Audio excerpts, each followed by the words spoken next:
میں آپ یقین کیجئے کتنی بچیاں یہ کہتی ہیں کہ مفتی صاحب ایسے والدین کے بارے میں کیا حکم ہے جنہیں ہماری شادی کی کوئی پرواہ ہی نہیں ہے،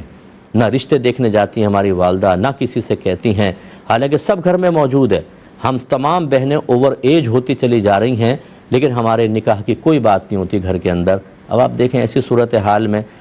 ایک بچی کما رہی ہوتی ہے، 3 اس کی بہنیں ہوتی ہیں، ماں اس بچی کا نکاح نہیں کرتی ہے، شادی نہیں کرتی ہے اور کہتی ہے اگر میں تیری شادی کروا دوں گی تو ان 3 کی کیسے شادی ہوگی، لہذا وہ بیچاری مسلسل کما کے ماں کو دیتی رہتی ہے اور وہ بچیوں کی شادیوں کے لیے جمع کرتی رہتی ہیں، پھر 1 کی شادی، پھر 2 کی شادی، پھر 3 کی شادی، اور ہم نے یہاں تک دیکھا ہے کہ پھر یہ بچی بعض اوقات اوور ایج ہو جاتی ہے، پھر یا تو اس کی شادی نہیں ہو پاتی یا ایسے شخص سے اس کی شادی کر دی جاتی ہے کہ جو اس لڑکی کے جوڑ کا نہیں ہوتا، لیکن اس بچی کی عمر کا پھر تقاضا یہ ہوتا ہے کہ اس سے کم عمر یا صحیح کوئی رشتے نہیں آ سکتے تو ماں باپ کہتے ہیں اب تم یہ کر لو۔ اب اتنے عرصے کے اندر جبکہ وہ بچی کما بھی رہی تھی، وہ نکاح بھی کر سکتی تھی، لیکن 3 بہنوں کی وجہ سے بچی پہ ذمہ داری ڈال کر اس کو نکاح سے روکا گیا، حالانکہ اسی کا پیسہ جمع کر کے آرام سے اس کا نکاح ہو سکتا تھا، اور اس دوران اس بچی سے خطائیں گناہ ہوئے تو بالکل اس کا وبال ماں باپ پر بھی ہوگا۔ یہ نہیں ہے کہ بچی بڑی ذمہ ہوگی، نہ میں کوئی ترغیب دے رہا ہوں، نہ کوئی ایسی بچی سننے کے بعد کہے گا اچھا اس کا مطلب ہے کہ اگر گناہ ہوں گے تو ان پر وبال ہوگا، ہاں میرے ساتھ تو ایسے ہی کر رہے ہیں۔ یہ کوئی مطلب میں آپ کو ترغیب نہیں دے رہا ہوں، صرف ایک شرعی مسئلہ بیان کرنا مقصود ہے۔ ہماری بچیوں کو چاہیے اپنی عزت اور عفت کی حفاظت کریں، اپنے ماں باپ کو پیار سے کہیں۔ تو میں بار بار یہ کہتا ہوں، اب ناراض ہو جاتے ہیں بعض لوگ کہ ایسے ماں باپ کو تو ماں باپ بننے کا حق ہی حاصل نہیں تھا،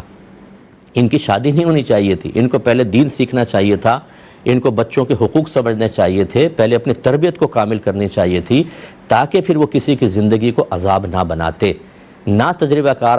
شخص کے ہاتھ میں جب کچھ چیز آپ دے دیں گے تو وہ تباہی مچائے گا، اور ایسے بہت سارے ماں باپ ہیں جو بالکل نا تجربہ کار ہیں، نہ دین ان کو پتہ ہے، نہ سوچ سمجھ ہے، اپنے بچوں کو تختہ مشق بنایا ہوا ہے اور ان کی زندگیوں کو عذاب کیا ہوا ہے۔